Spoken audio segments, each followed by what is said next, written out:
June is Men's Health Awareness Month, which seeks to encourage men to prioritize their health needs. This is especially important given that many men have a tendency to delay or avoid seeking medical care.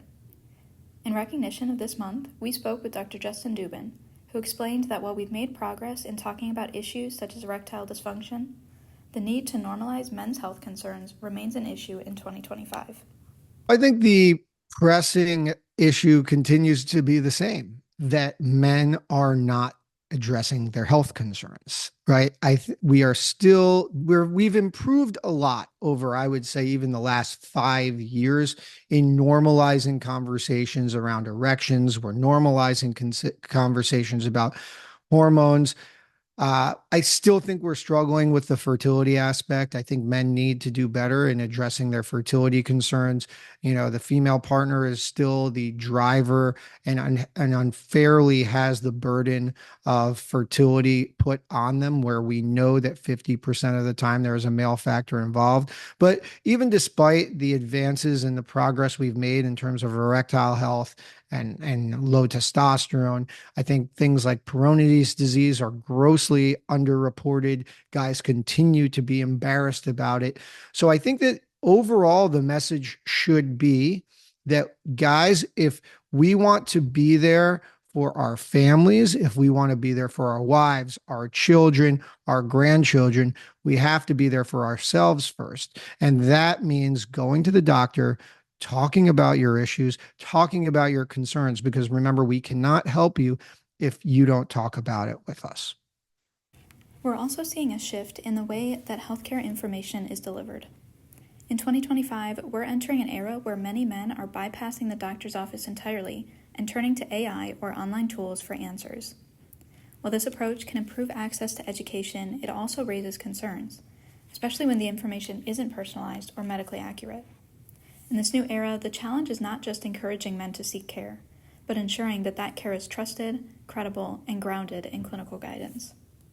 Men, being men, we always want to kind of fix problems ourselves. And to quote Dr. Kara, who we've all learned a lot from, men typically like to suffer in silence, or they don't like to suffer in silence. They end up suffering in silence.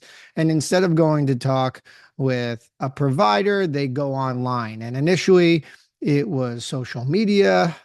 It's advanced to things like podcasts. And naturally, Dr. Google, Dr. TikTok has now progressed to Dr. ChatGPT. And the problem, though, inherently with Dr. ChatGPT is that it is artificial intelligence where it inherently sounds smarter than us. And we also know that because it is a computer, we believe it more than I think we would believe anything on social media that we see. But the more research we do, the more we understand that there are risks of artificial intelligence and using it in the healthcare space, especially when we get into the nitty-gritty of things. And so we started to explore artificial intelligence in men's health, how patients can use it, how we as providers can use it, how it can benefit us, and what we're excited for to come down the pipeline in artificial intelligence. Because obviously I did mention all of those concerns, but there is some amazing things that artificial intelligence can really do and has already been doing for urology as well as for men's health and medicine in general. While there are clear risks to relying solely on platforms like ChatGPT for medical advice, the advent of AI is also creating new opportunities for men to take ownership of their health. When used responsibly, these tools can empower men to better understand health concerns, ask informed questions, and feel more confident about seeking professional care. And for healthcare professionals, this also means a shift in the way that they're delivering care, with a large focus on making sure that men are using the right tools. Well, I think that in general, this is a very interesting time in men's health. I think a lot of men who are always interested in having autonomy over their education and how they learn and autonomy over their bodies finally have an opportunity to do that in a good way. There is a lot of bad information and there's a lot of bad players in the men's health space. But there's also a lot of good ones. And there's a lot of good platforms that you can use to educate yourself. And there's a lot of good podcasts. There's a lot of good social platforms. There's a lot of good websites. And there's actually some pretty good AI platforms as well. I think the biggest key here, though, is understanding how to use them, how to identify them. And also, if you have an issue or have a question, you really need to be working with a doctor to really find that middle ground. But I always welcome people to do their own research and always ask questions because that's who we are. And I think that that's how people learn sometimes about themselves.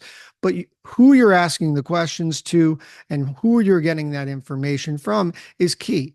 And before doing anything crazy online, or whether it's ChatGPT, social media, podcast, you should go talk to a doctor or at least be counseled by a provider before doing it. But yes, you have a lot of information and a lot of opportunity for autonomy at your hands. It's just really having the appropriate guidance to do so.